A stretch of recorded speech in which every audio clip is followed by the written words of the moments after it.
Pues vamos entonces a la palabra del Señor. El tema de esta mañana, el título es un conflicto verdadero y un conflicto falso.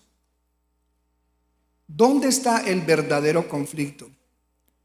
Esta mañana vamos a hablar sobre Israel, vamos a hablar sobre los creyentes, la iglesia, vamos a hablar sobre presidentes en este momento, lo que están haciendo, los planes que tienen los presidentes y las confusiones que hay en el mundo de los creyentes, en la iglesia.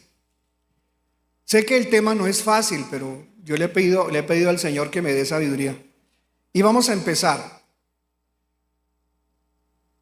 Dice la Biblia que se levantarán reyes, es decir, presidentes en este tiempo, ministros y gente muy importante en el mundo, y todos ellos en algún momento, en su mayoría, estarán, la mayoría, repito, alejados de Dios, y cada uno de ellos con la idea de que entre más armamento, soldados, tecnología, sean soldados, robots humanos o sean las inteligencias artificiales al servicio de las naciones, no podrán ellos sostenerse, ni podrán defenderse de todo lo que Dios tiene preparado para la mayoría de los países del mundo en los tiempos finales. Porque, le aclaro, la Biblia dice que cualquier país que se aparta de Dios, la gente, los gobernantes, los nombres de todos esos seres humanos serán escritos en el polvo de la tierra. Y usted sabe qué pasa cuando usted pinta su nombre en la playa y viene la agüita y ahí el nombre suyo, chao. Es lo mismo. Las naciones que se olvidan de Dios serán arrojadas lejos de Dios. Y estamos viviendo una de las épocas en que la mayoría de países están cada uno en su cuento político. Se están conformando coaliciones de naciones. Y todas estas naciones de la tierra se juntan al más poderoso en ese momento para tratar de sostener su economía y estar empoderados. Todos sabemos que los imperios más poderosos de la tierra empezaron a crecer y llegaron a ser imperios reconocidos, pero siempre que un imperio llega a crecer mucho y sin Dios, y sin el Dios de la Biblia, llega la decadencia de los imperios. Así cayó Egipto, así se levantó también en una época Asiria y cayó el imperio asirio. Así también se levantó Babilonia, cayó Babilonia. Se levantaron los griegos, cayeron los medo-persas y cayeron. Y ahora estamos en una época moderna en que uno de los imperios más grandes que se ha levantado y que está en plena decadencia es el imperio norteamericano. Aunque muchos le dicen el imperio americano, pero es que América es muy grande, norte, centro y Suramérica no son Estados Unidos. Y así se está levantando ahora, como está cayendo Estados Unidos, lamentablemente. Y aunque ahora hay un presidente que dice que va a tratar de hacer a América grande otra vez, la verdad es que todos los países que se olvidan de Dios, como Estados Unidos, aunque en su Constitución dice que primero Dios, eso no pasa de ser solo palabras. Pero la verdad es que una de las naciones más pecadoras del mundo también, como otras, ha sido los Estados Unidos y la corrupción tan terrible que hay. Y un país que se degenera tanto, un país que se vuelve tan sucio, tan inmoral, y un país que intenta dominar y acabar con otras naciones de la tierra, como lo hicieron otros imperios, también termina en decadencia. El dólar está en crisis. Estados Unidos le debe billones de dólares, que por cierto el dólar está cada vez más flaco, más débil, aunque lo están tratando de sostener artificialmente, con un respirador artificial de billetes verdes impresos rápido, va a caer. Y aunque en este momento este presidente que está allí está tratando aceleradamente de rescatar al país de los Estados Unidos de la gran crisis que ya trae de atrás. No creo que lo vaya a lograr, porque la misma Biblia nos dice que todas las naciones que se olvidan de Dios, vuelvo y repito, serán echadas lejos de Él.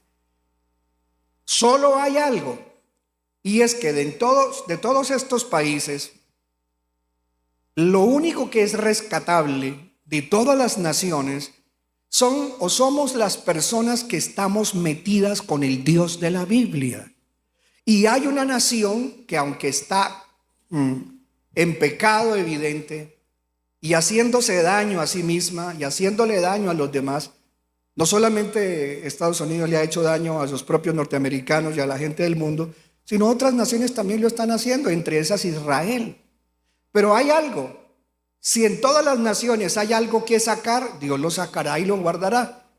Pero aún también de Israel, Dios dice que Israel está viviendo un tiempo de dureza de corazón. Pero también Israel tendrá un tiempo para ser tratado y sacar lo mejor de él. Pero ya nosotros, los creyentes en Cristo Jesús a nivel mundial, de todas las naciones de la tierra, incluidos también israelitas creyentes, nos vamos. Se llama la Iglesia de Cristo y nos vamos dentro de poco. Cuando nosotros nos vayamos, el mundo entero será entregado en manos de Satanás, de Lucifer. Pero mientras tanto, Satanás querrá engañar a la mayor cantidad posible de seres humanos. Vi por ahí un video de alguien que pone a la inteligencia artificial para que se comporte como un demonio, digámoslo así. Y dice lo que todos conocemos: Satanás, ¿usted por qué siempre insiste en acabar todo? A los humanos, a las naciones, volverlas degeneradas, como el Imperio Romano, que llegó a ser tan poderoso y también se corrompieron los romanos y para abajo se acabó el Imperio Romano, ahora el Imperio Romano revivido. Pero ¿por qué? ¿Por qué usted insiste en pelear con sus ángeles caídos y sus demonios, si usted sabe que al final está escrito en este santo libro que usted y todos sus demonios serán echados al lago que arde con fuego y azufre? Y que ustedes nunca van a ganar, que ustedes siempre están perdidos por la eternidad. Entonces, ¿la pelea de ustedes cuál es? Y le contesta algo pues que nosotros ya lo sabemos y está en la Biblia. A mí Satanás, digámoslo así, la respuesta, a Lucifer y todos sus ángeles caídos y demonios, no nos importa que ya estemos condenados, porque ya sabemos, nunca tendremos perdón de Dios, nunca nos vamos a salvar. ¿Qué ganamos con hacerle la guerra a la humanidad y destruir este planeta? Pues eso, que como ya la victoria nuestra no la tendremos, las pequeñas victorias para nosotros, para los demonios y Satanás, son un gusto que alcanzamos todavía a tener antes de que nos encierren para siempre. ¿Y cuáles son esas victorias? Llevarnos por delante a la mayor cantidad posible de naciones del mundo, destruirlas, que se destruyan entre ellas, pero lo que más sabemos que le duele a Dios y a su Cristo, que es Dios, es que le arranquemos de las manos, le quitemos la gente que Él los tenía escogidos para ser de Él. Porque eso sí le duele a Dios, y esa es nuestra principal o nuestro plan número uno, que la gente que podía salvarse ya no se salve, que podamos engañar aún, dice la Biblia, hasta a los mismos escogidos. Y eso sí es una delicia para nosotros. Si arrancamos a una madre de familia, arrancaremos a sus hijos y sus nietos. Si arrancamos a un presidente y el país está guiado por un presidente, guiado por nosotros, con el presidente arrancaremos a mucha gente. Al final, lo único que nos importa es que menos gente se salve y más nos acompañen al infierno a nosotros. En ese plan, Cristo Jesús pues nos lo advirtió desde el libro de Mateo 24, cuando sus discípulos le preguntan: Señor, ¿y cuál es una señal de que ya estamos viviendo el último pedacito de tiempo que queda? Y le dijo: miren que no sean engañados. Entonces vamos a mirar cómo Satanás está tratando de que las naciones se corrompan y que la gente no tenga tiempo para pensar en Dios, ni para tener una familia unida, ni para congregarse, ni siquiera para orar ni leer la Biblia, porque él sabe que el objetivo número uno es borrar a Dios de la mente de todos nosotros. Hay un pasaje, vamos a la Biblia, en el libro de Crónicas, en el Antiguo Testamento. Abre tu Biblia en Primera de Crónicas, Primera de Crónicas, en el capítulo 21, le resumo y luego le leo los pasajes más importantes.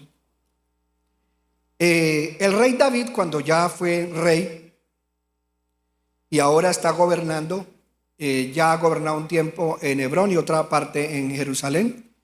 Y cuando ya David se siente tranquilo, aunque siempre habrán batallas, entonces un día Satanás, que el Señor lo reprenda, y lo dice la Biblia en Primera de Crónicas capítulo 21, tengo la versión BTX, craneó, pensó, bueno, David, Dios lo ayuda, David le canta a Dios. Sí, David tiene mujeres y le gusta. El problema de David es que le gustan las mujeres más de la cuenta. Y no es que le guste el sexo femenino, sino que además él le gusta también la guerra, ha derramado sangre. Pero hay algo, y es que yo tengo que hacer que David por lo menos muestre un poquito de desconfianza en Dios y la ponga en lo que tiene.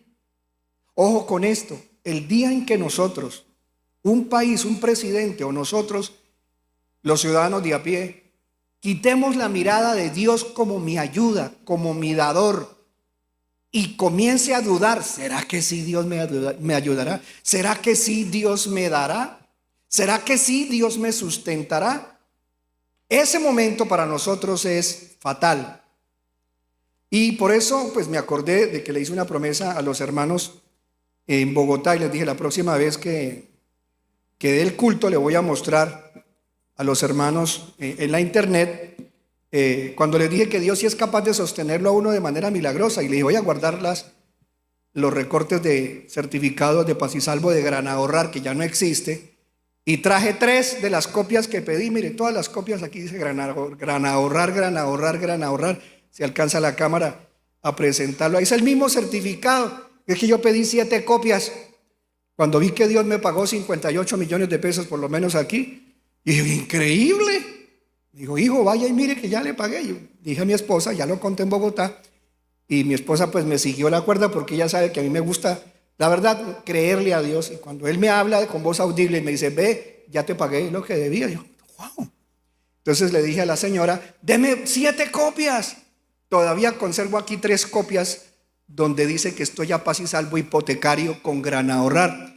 Y está mi nombre, y al final dice, para constancia, bueno, se encuentra paz y salvo con la entidad, obligación hipotecaria 292680973, y dice, para constancia de lo anterior se firma aquí dice 11, pero le pusieron 3 entre paréntesis, días del mes de julio del año 2000. Así que desde el año 2000 ya sabemos, por lo menos, que cuando Dios dice, ya estoy a cargo de eso, Él está a cargo. Entonces, esto se lo dije a los hermanos de Bogotá, voy a mostrar allá las cartas.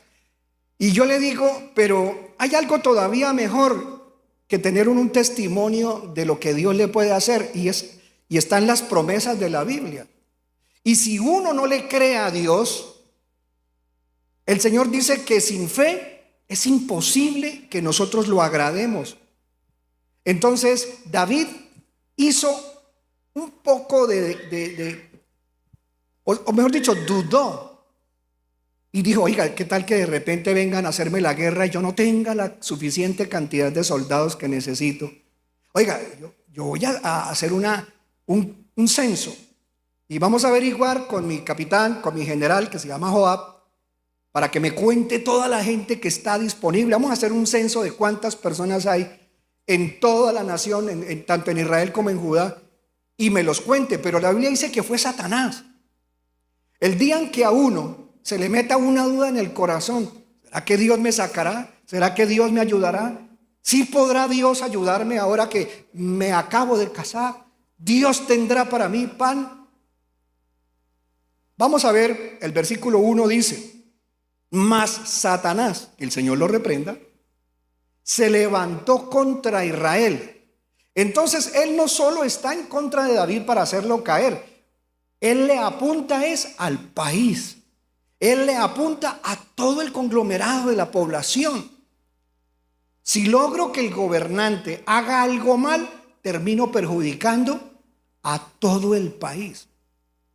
Yo les he dicho que tengamos cuidado porque, y aunque me adelanto un poquito, puede ser que Dios use a una persona para traer un cambio. Pero esa persona, si no está de verdad creyéndole a Dios, sino creyendo en su propio poder y en cuántas armas tengo, cuánta plata tengo en el país, voy a vencer a los chinos, voy a vencer a las naciones, voy a vencer a Rusia, voy a vencer, qué sé yo. Espera un momentico, presidente, cualquiera que seas. Empezaste mal, porque si oras al Señor, crees que Jesucristo es Dios y te haces ver como Trump, que dice que cree en Jesucristo, llora en Jesucristo y puede ser que crea, pero una cosa es lo que dice de palabras, pero los hechos hablan. Y cuando un presidente comienza a hacer cosas donde muestra que la esperanza no está en el Señor, sino en lo que él con sus estrategias quiere alcanzar o lograr, pierde el respaldo de Dios. Pierde el respaldo de Dios. Y David fue tentado por Satanás para que contara a ver cuántos habían, a ver si se puede defender o no. No es mal que alguien sepa cuánta gente vive en un país, pero es el plan. ¿Por qué lo haces? Vamos a leer. Del versículo 1 en adelante, volvemos al versículo 1. Mas Satanás se levantó contra Israel e incitó a David a que contara a Israel. Y dijo David a Joab y a los príncipes del pueblo: vayan, id, contad a Israel desde Beersheba hasta Dan, y traedme el número de ellos para que yo lo sepa. ¿Qué más? Y dijo Joab, jefecito, en otras palabras, mire, que el Señor le dé 100 veces más, creo que dice por ahí, sí, 100 veces más país, que este país sean 100 veces más los habitantes, que Dios se los puede dar. Pero presidente, pero rey, no me mande a hacer eso, que yo sé que no le agrada al Señor, porque usted lo que está buscando es saber si está bien empoderado o no. Aquí es lo que le dice. Y dijo Joab: añada el Señor a su pueblo 100 veces otros tantos, rey, Señor mío. ¿No son todos estos siervos de mi Señor? ¿Para qué procura mi Señor esto? Para que sea, ¿por qué? Por culpabilidad a Israel. Más el mandamiento del rey, donde manda capitán no manda marinero. Y entonces dice la Biblia, más el mandamiento del rey pudo más que Joab. Se fue este general, salió por tanto Joab y fue por todo Israel y volvió a Jerusalén. Y Joab le entregó la cuenta, ¿no? Los datos, dio la cuenta del número del pueblo a David. ¿Qué dice el versículo? Y se halló en todo Israel que sacaban espada, o sea que estaban aptos para la guerra. ¿Cuántos? 11 veces 100,000, es decir, 1.100.000 soldados, hombres que pueden pelear, 1.100.000 de Israel. ¿Y de Judá cuántos? Y de Judá 470.000 hombres que sacaban espada. Ahí sumando los dos da 1.570.000 personas que podían ser guerreros. Entonces vamos a leerlo en una versión más sencilla de ahí en adelante. Puede ser la NTV, para que en el lenguaje general ilustremos un poquito a los hermanos nuevos. Y dice, y le informó David, bueno, ya lo acabamos de leer, pero Joab no incluyó ¿a quién? A las tribus de Leví y Benjamín. La tribu de Leví son sacerdotes. A él no los contó. Dijo, no le voy a llevar al rey la cifra completa porque yo siento que estoy hasta pecando ayudando al rey en esto, pero bueno, y tampoco le voy a contar los que hay de Benjamín. O sea que era más todavía la gente que había. Porque dice, porque estaba muy afligido por lo que el rey le había ordenado hacer. Dios se disgustó mucho por ese censo, por el censo. y castigó a Israel por haberlo levantado. Entonces David le dijo a Dios: he pecado grandemente al haber hecho el censo. Te ruego que perdones mi culpa por haber cometido esta tontería. Entonces el Señor le habló a Gad, que es un profeta que vivía en esa época, el vidente de David, y le dio este mensaje. O sea, ya Dios no le habló a David, le habló a través de este profeta. ¿Qué le mandó a decir? Ve y dile a David: esto dice el Señor, te doy 3 opciones. Escoge uno de estos castigos. O sea, le tengo 3 estilos de castigos. ¿Cuál le gusta más? Imagínese que a usted esta semana, mañana o esta tarde, Dios le mandara a un siervo y le diga: sierva, ha metido mucho la pata este mes, se la ha pasado pensando en el tarot, está pensando a ver qué, y se ha olvidado de lo que yo le he dicho. Está creyendo que sus hijos se le van a morir y yo ya le he dicho que voy a hacer cosas grandes con ellos. Ya está. No, ¿qué le pasa? Mija, le voy a decir, le pinto 3 castiguitos. ¿Cuál quiere, mijita? ¿Cuál escogería usted? Vamos a ver cuáles fueron los castigos que Dios le dijo: escoja. Entonces empezamos, de modo que Gad fue a ver a David y le dijo: son 3 las opciones que el Señor te da. Vamos a ver la primera. Puedes elegir entre 3 años de hambre. ¿A quién le gustaría el primero? No son capaces de ayunar, ¿no? 3 añitos, no, nos morimos, ¿no? Entonces dice, puedes elegir entre 3 años de hambre. ¿Qué más? Pues para el país, ¿no? El otro, 3 meses de destrucción a espada de tus enemigos. O sea, que vengan los enemigos acá y nos ataquen durante 3 meses. O le doy la tercera opción. ¿Cuál era? 3 días, solo 3 días. 3 días de una terrible plaga, durante la cual el ángel del Señor, el ángel de Yahvé, ¿cierto?, traerá devastación por toda la tierra de Israel. Espada de Dios, que es juicio de Dios. Decide y dime qué respuesta debo darle al Señor, quien me envió. ¿Quién creen ustedes? ¿Cuál creen ustedes que escogió David? Hambre no. Que me ganen la guerra, a mí no me gusta perder. ¿A cuánto les gusta perder? Pues a David tampoco. Pero si esto va a ser como dicen por ahí, una pandemia, pues que venga. Claro, como le cae al pueblo. Y eso fue lo que pasó. Vamos a mirar. Estoy en una situación desesperada, le respondió David a Gad. Mejor que caiga yo en las manos del Señor, y no en el hambre ni en los enemigos, mejor en las manos de Yahvé, porque su misericordia es muy grande, y que no caiga yo en manos humanas. Pues la decisión es inteligente en cierto sentido, claro. Vamos a mirar el siguiente versículo. Por lo tanto, el Señor mandó una plaga sobre Israel, y como consecuencia murieron 70,000 personas. Ahora hagamos la cuenta, pero ¿sobre quién vino la plaga? Dice, esta versión no dice sobre quién vino la plaga, ¿cierto? Vamos a mirar sobre quién vino la plaga. Y es importante esto. Vamos a mirar el versículo 5.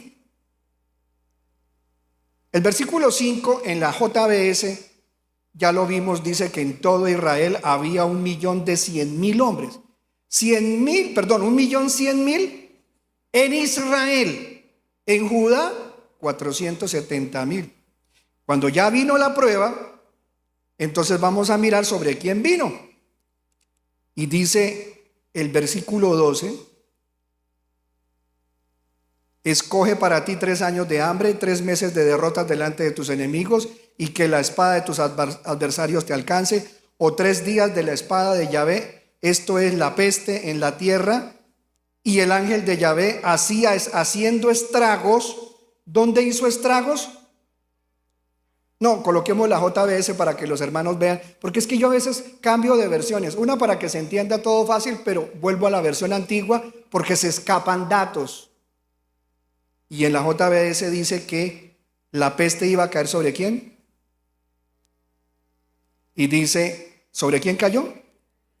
Dio pestilencia en Judá. en Israel. Y cayeron de Israel 70,000 hombres. Bueno, ¿y por qué no le cayó la peste a los de Judá? ¿De qué tribu es esto? El Señor Jesucristo, ¿de qué tribu es? Jesús es el león de la tribu de Judá. Yeshua, Ariá, Lebate y Yehudá, el león de la tribu de Judá. ¿Y de dónde era David? De la tribu de Judá. O sea que Dios lo favoreció. La tribu de él no murió nadie. Ay, pastor, tan injusto Dios. Vea, Dios sabe a quién le mete castigo más duro que a otro. Y nadie puede decir, ay, pero a ellos cómo les va de bien y a nosotros nos va la plaga, madre. Dios mío, ¿qué hacemos? Señor, aquí en este caso murieron 70,000. ¿Qué porcentaje son 70,000 de 1,100,000? ¿Qué porcentaje es? El 6.36, 36, 36, 36, 36, 36, 36, 36 y nunca se acaba. Es decir, ese porcentaje tiene algo de juicio, porque resulta que si uno divide 70 también sobre 11, que es al final la misma fracción y el mismo resultado, el número 70 es un número de trato de Dios. 70 años estuvo cautivo y él aquí está haciendo un castigo, pero castiga a Israel. Y el número 11 es un número que no es igual, es un número que solo se divide por sí mismo y por él, por la unidad. Entonces 70 sobre 11 da 636. Y una cosa curiosa, los primeros números del 1 al 36, si usted coge y suma desde el 1 hasta el 36, ¿sabe qué número da? 666. Y ese es el número con que Dios va a permitir que se castigue a la humanidad. O sea que es un castigo que está tremendo, matemáticamente pensado por Dios. Es increíble, pero lo tremendo es que sí cayeron 70,000 hombres de solo Israel. Y allí voy a terminar porque tengo otra cosa que mostrarles. Y dice en el versículo 15, en esta versión JBS antigua, y envió a Elohim, el ángel, a Jerusalén para destruirla. Pero cuando iba a destruirla, ¿cierto? Pero estando él destruyendo, miró el Señor, miró Yahvé, y se arrepintió de aquel mal. Y dijo al ángel que destruía, basta, detén tu mano. Y el ángel de Yahvé, el ángel del Señor, ¿en dónde estaba? Estaba junto a la era de Ornán el Jebuseo. Pastor, no entendí nada. Bueno, Ornán es el nombre de un señor que tiene su finca en donde hoy en día está la explanada casi del templo de Jerusalén, allá en Israel. Y ese hombre era Jebuseo, antiguamente se llamaba ese lugar, bueno, de Jebús. Ahora Dios le dice, guarde la espada, y el ángel coge la espada con la que estaba matando a la gente, la guarda, mira el siguiente versículo. Y alzando David sus ojos, vio al ángel del Señor que estaba entre el cielo y la tierra. David vio al ángel con la espada. Y dice, teniendo una espada desnuda en su mano extendida contra Jerusalén. Entonces David y los ancianos, ¿qué hizo toda esta gente? Se arrodillaron sobre sus rostros cubiertos de cilicio, de arrepentimiento sincero. Voy a pedirle algo. Si usted sabe que a Colombia la vienen a atacar y a bombardearla, ¿usted qué haría? Pues pastor, yo me tengo unos pasajitos ahí, me voy. Espérame, Miami. No, me voy para Panamá. No, pastor, yo me voy para tal. Pero yo aquí no me quedo. Pero David fue consciente. Yo metí las de caminar, yo tuve la culpa. Y el pobre pueblo se me muere en 70,000, sí, tal vez no de mi tribu, pero se murieron de Israel. No, Dios mío, qué terrible esto. Y ahí veo el ángel listo y tiene la espada lista para caerle. ¿Sabes qué? En este momento la espada de Dios está lista para caerle a muchas naciones que, como dije, están en decadencia moral. Y son imperios que vienen cayendo. El dólar está a punto de colapsar. Estados Unidos le debe el alma, el cuerpo y el sombrero a Japón. Ese es su primer acreedor. Y el otro, al que más le debe Estados Unidos, ¿a quién cree usted que es? A China. a China. ¿Y a quién está tratando Estados Unidos? Bueno, Trump, de meterle aranceles grandísimos a Japón y a China, porque él cree que con esto va a hacer entonces que le pague la deuda más rápido. No es así, no es haciendo trampas, no es forzando las cosas. Lo que el pueblo necesita cuando ve la espada, y este hombre Trump está viendo que viene una espada de juicio económico y de guerra que quieren caerle, porque hay profecías de que a Estados Unidos lo van a atacar. ¿Quién será? ¿Rusia? ¿China? ¿O será Japón? ¿O se unirá Corea del Norte? Vienen cosas y hay una espada levantada contra Estados Unidos. Y cuando Dios pone a una persona para que haga algo urgente, es para que lo haga confiando en Él, no confiando en sus estrategias. Que este hombre esté a favor del cristianismo, pero como también lo he visto a Trump allá yendo a visitar, dizque a la catedral esta de Abraham, donde es la unión de todas las religiones, entonces le está vendiendo el alma al diablo. Ay, pastor, y usted tanto que lo ponderaba. Yo siempre les he dicho, si alguien le abre la puerta a la iglesia, gloria a Dios. Pero si le vende el alma al diablo, allá él, pero los demás van a chupar dolor. Es decir, el país va a tener que sufrir por los errores de su líder, como sufrió Israel por los errores de David. ¿Qué debería hacer un hombre que ve la espada que viene? Porque la economía en este momento está terrible. Y las estrategias de Trump no son las mejores. ¿Qué debería hacer de verdad una persona y un pueblo? Postrarnos delante del Señor y pedirle a Dios que los errores que están cometiendo otros, que les haga reaccionar antes de que nos afecte a todos, pero más los mismos Estados Unidos. Qué tremendo. Hay muchas cosas que me gustaría comentarle, pero el tiempo no alcanza.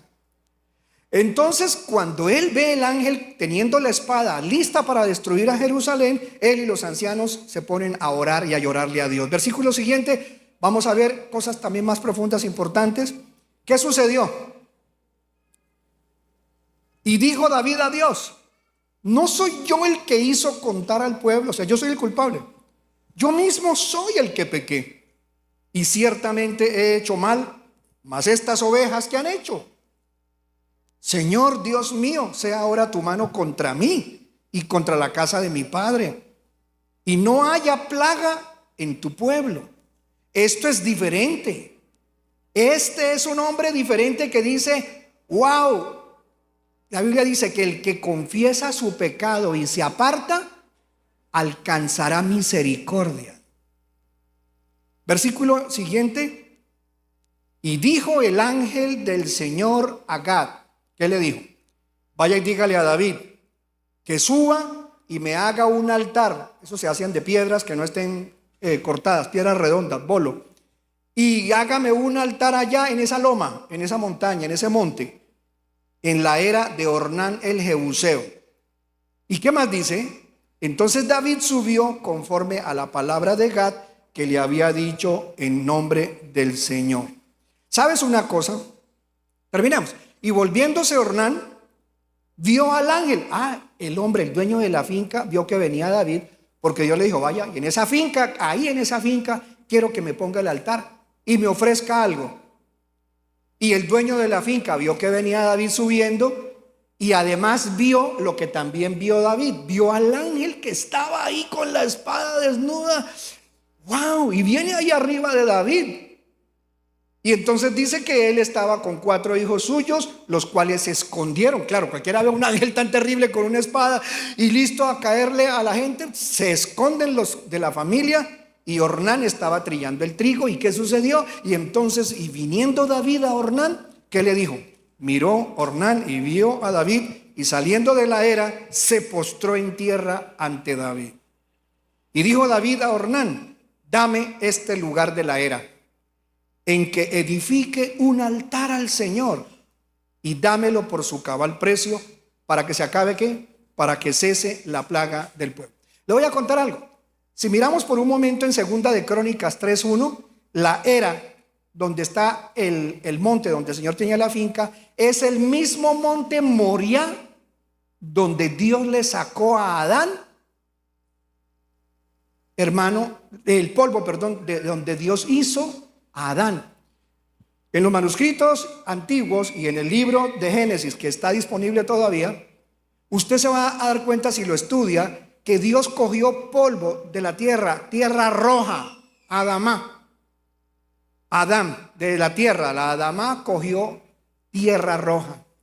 Y de esa tierra roja Dios formó el barro con el que hizo a Adán. Y la tomó de ese monte.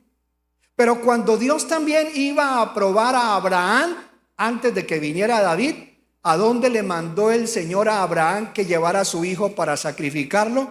Al mismo monte de donde Dios tomó la tierra para hacer a Adán, al monte Moriah.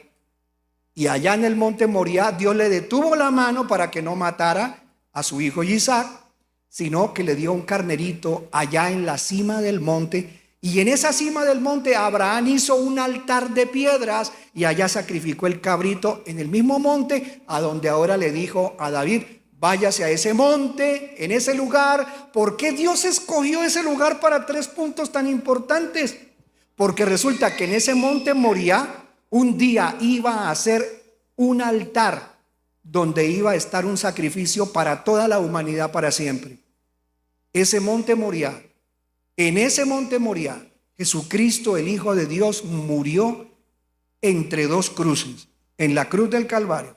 La cruz del Calvario fue puesta en el monte Moriah o Moriah. ¡Qué tremendo! ¿Por qué creen ustedes que el diablo quiere coger el lugar donde 4 veces se hizo algo tan importante en la historia para la humanidad, que agradara a Dios con su ofrenda, su holocausto especial, hasta que solo llegó el Cordero Perfecto, Cristo, y murió ahí? Satanás quiere ese lugar para él. Él no quiere que en ese lugar jamás se vuelva a hacer nada que haga que Dios perdone o que tenga misericordia de la humanidad, sino que ese lugar que ha estado como un punto especial de trato de Dios con la humanidad, en vez de que ya lo tenga en las manos Dios, ya no sea en la mano de Dios esa tierra, sino en la mano del diablo. ¿Y dónde queda ese monte? Hoy en Jerusalén. Entonces la Biblia nos dice que todas las naciones de la tierra serán movidas por Satanás, no solo a buscar poder, soldados, armas, sino que hay un poder muy grande en ese lugar. Satanás quiere a Jerusalén. Satanás quiere llegar allá y poseer el monte más santo. Está en el monte Sión. Y dice la Biblia en el libro de Zacarías, vamos a ver un momentico Zacarías, capítulo de Zacarías 12. Todo el propósito de este conflicto mundial es que Satanás quiere lo que es de Dios. Quiere quitarle a los que van a ser salvos, pero además de querer quitarnos a nosotros la salvación y no conozcamos a Jesús, quiere también el lugar que Dios escogió desde el principio para sacar a Adán y lo demás que le conté. Zacarías en el capítulo 12, vamos a leer la siguiente porción. Capítulo 12, versículo por favor 2.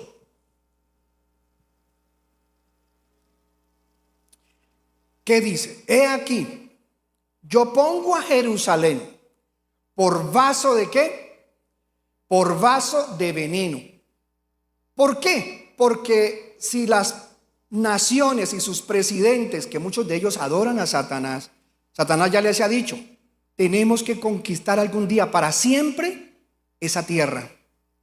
Así que el pueblo escogido de Israel es el pueblo que Satanás más odia junto con los creyentes cristianos verdaderos, porque el Señor Jesús va a venir a gobernar y pondrá sus pies ahí en Jerusalén. Y desde Jerusalén gobernará David, gobernará Dios en toda la tierra a través de Jesucristo.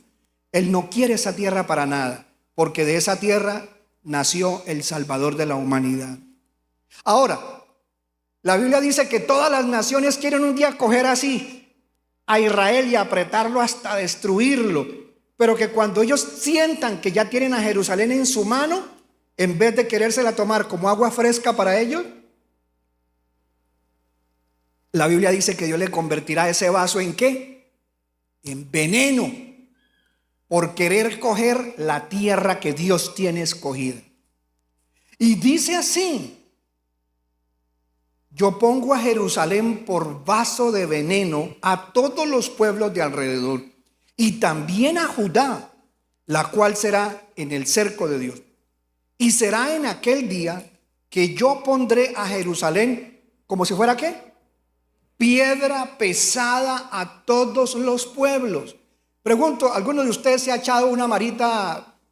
No, hermana, no te pongo a ti. Tu hijo, que eres fuerte. Los de Lebrija son fuertes, ¿cierto? Ven, álzame esa piedrita blanca que está ahí, la que está detrás del vasito. Eso para ti no es nada, hijo. Esa que tienes al frente. Miras ahí alcanzas. ¿No alcanzas? Bueno, yo soy de fe. No importa, ya, suficiente con lo que hiciste. Él se puso a mirar la piedra y dijo: uy, pastor, espere, lo pienso. Sí, cargar una piedra pesada y llegármela es un cuento. El Señor dice: le voy a convertir a Jerusalén como si fuera una piedra que nadie la puede cargar por más de que se la quieran llevar. En este momento, amada iglesia de Cristo, terminando el versículo, entenderemos el conflicto de todos los siglos. ¿Cuál es? Y esto no es el libro de Elena G. de White, ¿yo? Por favor. Eso es una doctrina de error, la de esa señora. Dice: todos los que la carguen o se la cargaren serán despedazados. Y todos los que no son judíos o no son el pueblo de Dios, y todos los gentiles de la tierra se juntarán contra ella. O sea que todas las naciones de la tierra de alguna manera son partícipes del plan para que Jerusalén sea tomada. Y eso es lo que está pasando. Miren, hermanos, en este momento, pues ustedes saben que hay un grupo que está unido de hace rato, que es el G7. A ver si me acuerdan. Está Estados Unidos, 1, Gran Bretaña 2, Francia 3, Alemania 4. ¿Quién más está ahí? Canadá 5. Bueno, me faltaron 2. El G7. Son países que tienen negocios entre ellos y todo lo hacen entre ellos. Pero el G7 no está aportando, digámoslo así, su Producto Interno Bruto no alcanza sino a una producción de lo que se produce en la tierra como bienes, creo que en un 27-28%. ¿Tan poquito? Sí. A nivel mundial, sí. Pero existe otro grupo que se llama el BRICS, al cual Petro dice que se va a unir Colombia. ¿Y por qué le pusieron BRICS? Por la B de Brasil, la R de Rusia, la I de la India y todos los demás que están ahí. Y ahora se le están uniendo otros países que tienen mucha producción y producen bastante. Y ellos ahora tienen una producción, un Producto Interno Bruto que sumamos daría aproximadamente el 35% de la producción. Es decir, que son más estos lo que producen que estos otros. Y si Estados Unidos está en deuda y no la puede casi ni pagar, entonces Estados Unidos está en graves problemas. Ahora, estamos en un momento en que si él está en crisis y los otros también, entonces el punto de todo esto es que hay coaliciones de países que se unen para ser los más poderosos y Dios no se lo ha permitido. Porque ni en este momento el BRICS es el más poderoso, ni el G7 es el más poderoso, ni Rusia es el más poderoso, ni China, aunque está que se levanta terrible los chinos, tampoco es. Si fuera el más poderoso se vendría con todo contra Estados Unidos. Pero Dios tiene un equilibrio, Dios mantiene un equilibrio entre estas coaliciones de países. Porque si alguno de ellos intenta ser el emperador nuevo y adueñarse de la tierra, le caen las otras. ¿Quién será entonces el único que sí va a poder unir a las naciones alrededor de él? El anticristo. ¿Por qué, pastor? Porque es lo que Dios tiene determinado. Y dice: y los reyes de la tierra le darán su poder y su autoridad a la bestia, al anticristo. Y él, cuando tenga la autoridad y el poder, entonces ahora sí se va a ir ¿contra quién? Contra el objetivo número 1 de Satanás, que es la tierra de Israel. Ese es el verdadero conflicto. No importa si Colombia está con el BRICS o está con el G7, no importa, lo importante es que estas coaliciones tienen una tarea en el plan de Dios. Acuérdese que China, Rusia, Turquía y otras naciones allá del oriente se unirán contra también el anticristo. Pero pastor, yo creí que Rusia era el anticristo. Bueno, no está unido con el anticristo, pero en un momento determinado también Rusia y su coalición de países se vienen a defender a Israel, pero porque la quieren para ellos, pero también terminarán uniéndose en el plan general de tomar a Israel como un vaso en su mano. Y es cuando Dios vea que todos esos países vienen a la tierra de Israel, entran con sus ejércitos. Nosotros, la iglesia, ya no estaremos. Cuando todas esas naciones entren con su arma, tecnología avanzada de inteligencia y todo esto, sus robots de perros, robots de soldados, todos puestos de acuerdo, ahí Dios descenderá ese día. Jesús de Nazaret descenderá, se verá la señal del Hijo del Hombre abriéndose los cielos y viniendo Jesucristo con su iglesia, con los santos, sus ángeles también, y Él le hará juicio a la tierra. Ese plan no se lo va a ganar ninguno, por potente que sea, por inteligente que sea, porque produzca esto o aquello. Todo está perfectamente coordinado para que se cumpla el plan de Dios. Le damos un aplauso al Señor. Bendito su nombre. Y si tú vas allá, vas a leer lo que dice. En aquel día yo voy a ir a toda esa gente que está con ejércitos. Vamos al capítulo 14 de Zacarías. Vuelve y nos lo recuerda que esto va a pasar en el tiempo del fin. Y dice Zacarías 14, 1 y 2 al 3 y el 4. ¿Qué va a pasar? Le estoy mostrando el plan, cómo se va a terminar cumpliendo. Tú lo que necesitas, porque viniste y dices, pastor, pero yo no quiero saber de naciones ni de planes. Yo lo que necesito es plata, una mujer, un varón que me quiera y que mis chinos estén bien. Lo demás me importa un pepino.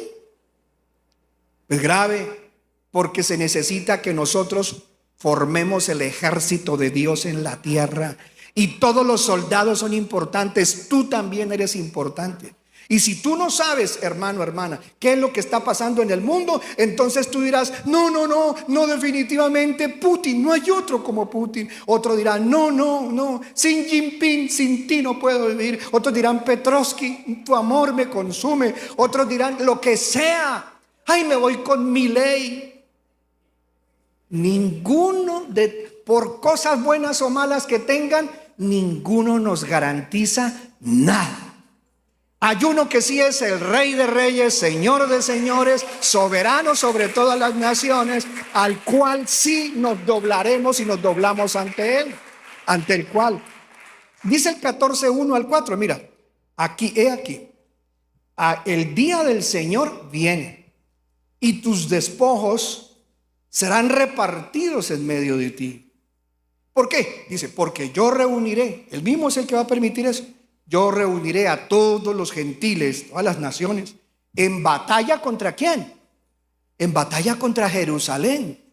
Y la ciudad será tomada. ¡Wow! Y las casas serán saqueadas. Y las mujeres serán violadas, dice otra versión. Y la mitad de la ciudad irá en cautiverio.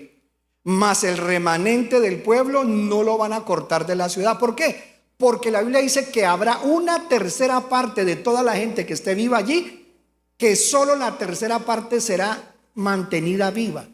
Y a ellos, aunque ya han violado mujeres y han acabado con parte de Jerusalén, ese remanente se va huyendo al desierto. Y allá en el desierto esperarán que Dios los libre de todo lo que le acaban de hacer a Jerusalén.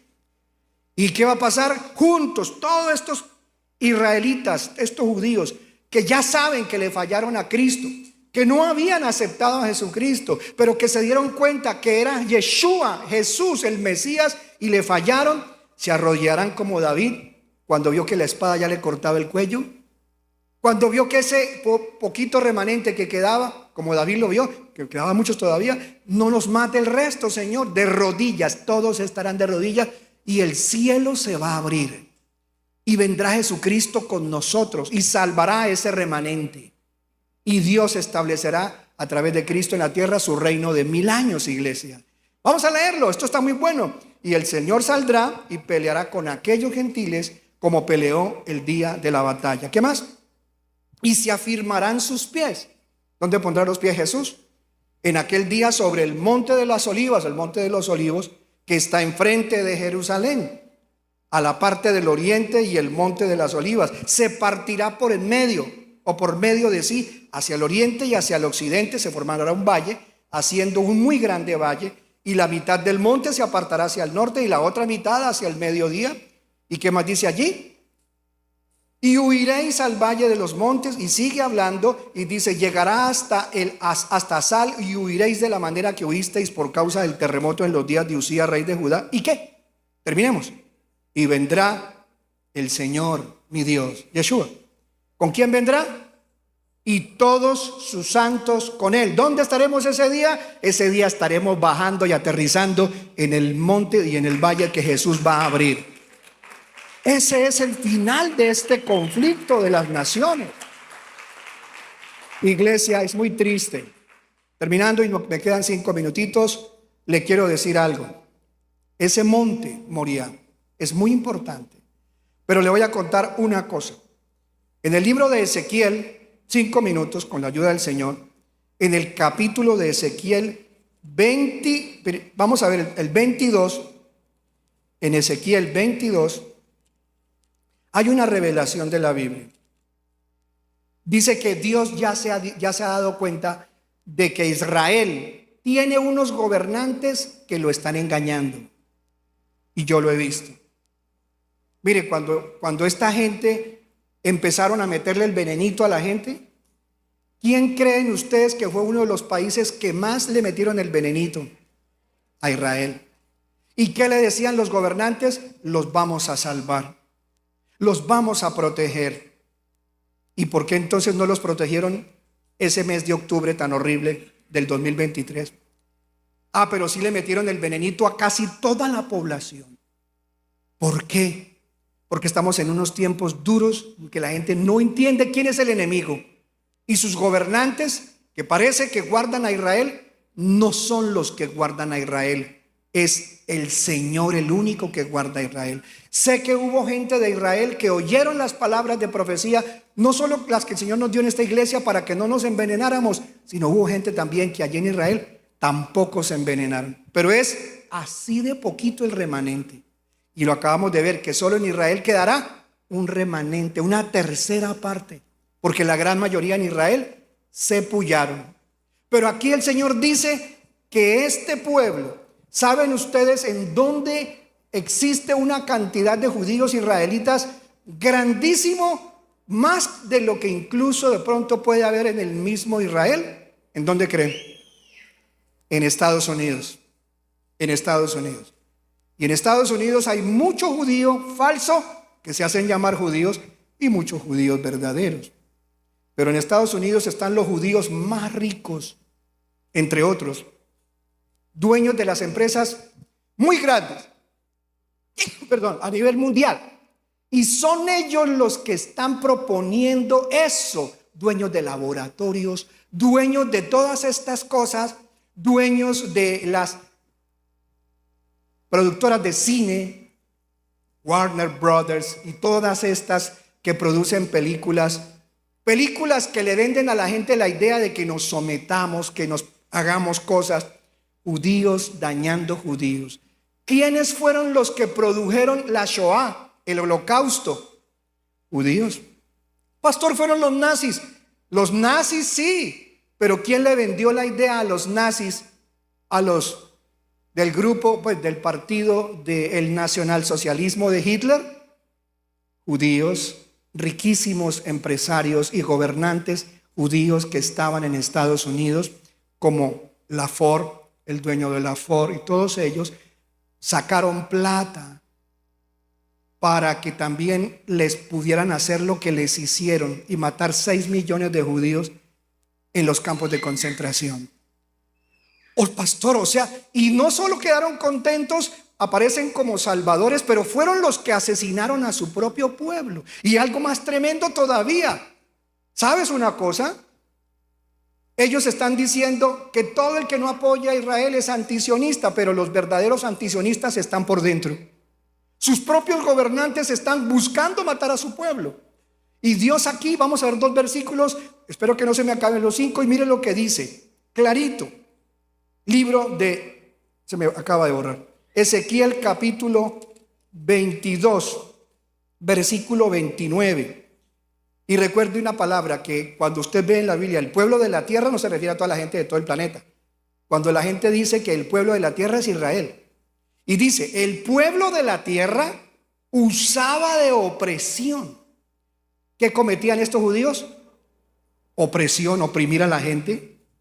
Y cometía robo. Y al pobre y menesteroso le hacían ¿qué? Violencia. Y al extranjero oprimían sin derecho.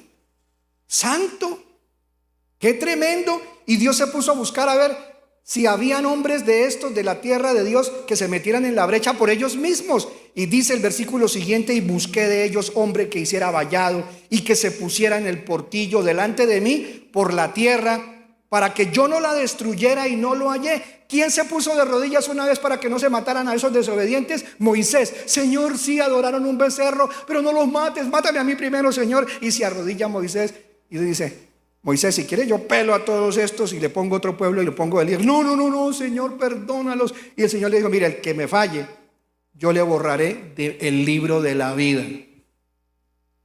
Pero bueno, los perdonó. Y así nadie ha venido en este momento en el planeta, excepto Jesucristo, que vino por nosotros y derramó su sangre. Todavía no hemos visto ningún gobernante, ni un hombre reconocido de Israel, que venga y haga vallado y se humille por la nación que está más perseguida en el mundo, porque ciertamente el pueblo que más odia a Satanás es al pueblo judío que cree en el Dios de la Biblia, y a nosotros los cristianos que hemos recibido al Mesías ya. 36, Ezequiel 36, para que vea que la denuncia es de Dios, no es mía, no es el pastor Omar el que se está inventando esto. El capítulo de Ezequiel 36 dice, está la acusación de que ellos mismos estaban matando a su propio pueblo. Mire, capítulo de Ezequiel 36, versículo 12 al versículo 15 y terminamos. Dice el versículo 12: y sobre vosotros, ¿qué promete el Señor? Haré andar hombres sobre vosotros, a mi pueblo Israel, y te poseerán, y allí ya hay gente, y les serás por heredad, y Israel ha progresado, y nunca más, ¿qué promete el Señor? Y nunca más les matarás los hijos. Yo se lo dije apenas empezaron a apoyar la gente en Israel, escribí: los están matando, están cometiendo genocidio contra ustedes. ¿Sabe qué me contestó? Una persona que es un youtuber muy famoso. Cuando yo le dije: mire, varón, lo que les están haciendo, ustedes no lo hagan, no se ponga ese veneno, que están cometiendo un genocidio, ustedes mismos están siendo matados por sus propios líderes. Me dijo: idiota. O sea, ignorante también me dijo. Y es verdad, la gente no quiere ver lo que está pasando. La gente en Estados Unidos también no quiere ver que cada vez los presidentes que llegan a Estados Unidos no es para salvarlos, es para venderlos al mejor postor. Porque a los gobernantes no les están importando los de su pueblo, solo les importa el poder. Y aquí le termina el versículo diciendo, todo el versículo hasta el final, dice, y el siguiente versículo, que es el 13, así dijo el Señor Dios: por cuanto dicen de ustedes, o sea, ya están hablando en el mundo de ellos. ¿Qué están diciendo en el mundo? Que Israel es un ¿qué? Genocida. Que porque supuestamente la gente que muere en Gaza, sí, hay gente que también de la parte civil, es indudable no ver que ahí mueren gente inocente. Pero se están muriendo de verdad. Hay gente que se está muriendo porque estos malos de su propio pueblo utilizan a su propio pueblo como chivo expiatorio. Meten dentro de un hospital, meten los cohetes, los misiles que disparan contra Israel. Israel les advierte, Israel antes va y les dice: salgan de ahí, ya sabemos que ahí tienen armas, no se queden civiles, les damos tantas horas, pasa un helicóptero, pasa un avión, pasa un dron, les bota volantes y les dice: a tal hora vamos a destruir ese lugar. Y no dejan salir a las personas, no dejan salir al pueblo. Pues cuando llega la hora, vuelan esos misiles. ¿Y qué dicen los demás del mundo? Como en Colombia, como la Radio Nacional de Colombia, que le escuché esta mañana diciendo: estamos en contra del genocidio a Gaza. Pobrecito Gaza. Y dije yo, otro atorrante más que le está creyendo y siguiéndole el juego a Satanás y a todos estos. Porque quieren de verdad volver al mundo entero un odio acérrimo, profundo, execrable contra todo lo que se llame judío, porque para ellos es culpable el niño de 2 meses. Por eso tienen todavía rehenes muriéndose de hambre y violándolos, porque ellos consideran que cualquier judío que exista en el mundo es un genocida de gazatíes. El diablo está torciendo y la gente le está creyendo, y aquí lo dice. Los llaman hoy en día comedores de ¿qué? Genocidas. Dice: por cuanto dicen de vosotros, y también lo han hecho, comedora de hombres y matadora de los hijos de tus naciones. Y aquí dice naciones, de tu nación. Has sido. Así dice: y has sido tú a tu nación privadora de sus hijos. Judíos ricos, culpables del holocausto, culpables ideólogos que están diciendo que es necesario proteger a Israel. Y mire, la Biblia nos dice que el águila, que es Estados Unidos, después lo predicaré porque ya se me acabó el tiempo. La Biblia dice que cuando Jesús estuviera a punto de llevarse a la iglesia, vendría a Estados Unidos a proteger a Israel y a decir: Israel, yo te cuido, Israel, yo te guardo. Y eso fue lo que hizo Trump. Ay, pro-israelí. Pero todo lo que está haciendo es también lo que dice la profecía, que en un momento determinado ese líder de ese país águila le quitaría su ayuda a Israel, le retiraría la ayuda a Israel, para que Israel se quedara solo. Al final de los tiempos, iglesia, cuando nos vayamos, Israel sí de verdad estará solo. El pueblo cristiano evangélico tenemos un compromiso de orar por la paz de Jerusalén. Vamos a estar de pie, iglesia. Es el pueblo de Israel esparcido por el mundo, los creyentes que tenemos un compromiso. No vendamos nuestra fe, no la pongamos en las manos del hombre. El hombre siempre fallará. A Israel ya están a punto de dejarlo completamente solo. Ya vimos lo que está haciendo este presidente Trump. Sí, abrió puertas al cristianismo y para que no persigan a los judíos, pero por otro lado, este hombre recibió de Qatar. El país en verdad más enemigo de Israel está en Qatar. Los líderes de Qatar le regalaron a Trump un avión gigantesco con toda una mansión por dentro. Qatar es el que ha propiciado el armamento para estos grupos, Hezbollah, Hamas. Irán es un enemigo. Irán, todos ellos son enemigos del pueblo de Israel. Israel estará solo. Iglesia, se está acercando la profecía de que cuando rodeen a Israel, ya nosotros no estaremos. Habrá un tratado de paz para que no destruyan a Israel en un momento. Firmarán el tratado de paz por 7 años y nosotros no estaremos aquí. Está acercándose el día en que la iglesia nos vamos.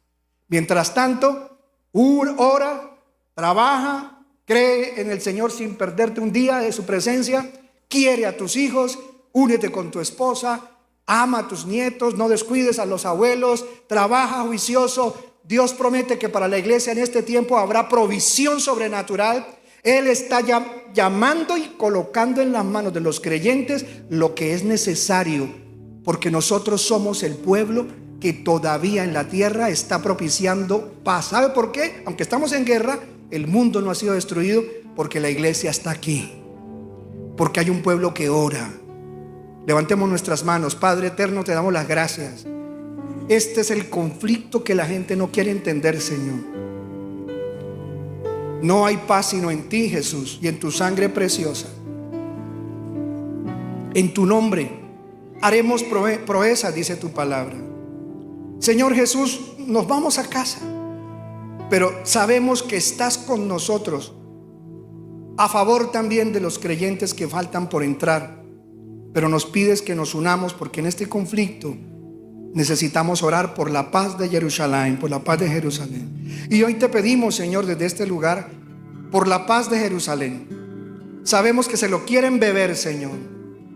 Y todo el conflicto mundial, todos quieren, Señor, un pedazo de Israel. Hoy ponemos también nuestros hogares, nuestras familias, nuestros hijos, para que nunca se aparten de ti, Señor. Y que nosotros nunca nos olvidemos que tú tienes provisión y sostenimiento para tu pueblo. Gracias, Señor, por tu palabra, por lo que estás haciendo en mi casa. Vamos, dile al Señor: te doy gracias por lo que estás haciendo en mi casa, Señor Jesús. Hay muchas cosas que tú y yo no entendemos, pero Dios prometió que nos guardaría.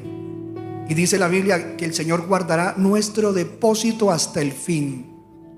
Jesús de Nazaret perdona nuestros pecados, como te dijo David. Que los pecados míos como papá, como mamá, no terminen perjudicando mi casa, como los reyes perjudican su país. Te pido perdón por los pecados que yo he cometido como esposo, como papá, como líder, que pueden perjudicar no solo mi casa, sino aún los pastores. Podemos perjudicar las mismas iglesias por cualquier irresponsabilidad en no saber conducir el rebaño.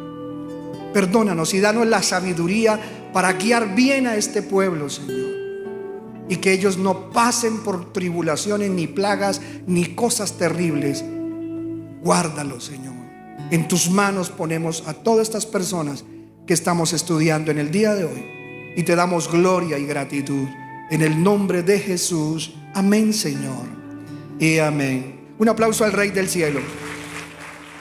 Aleluya.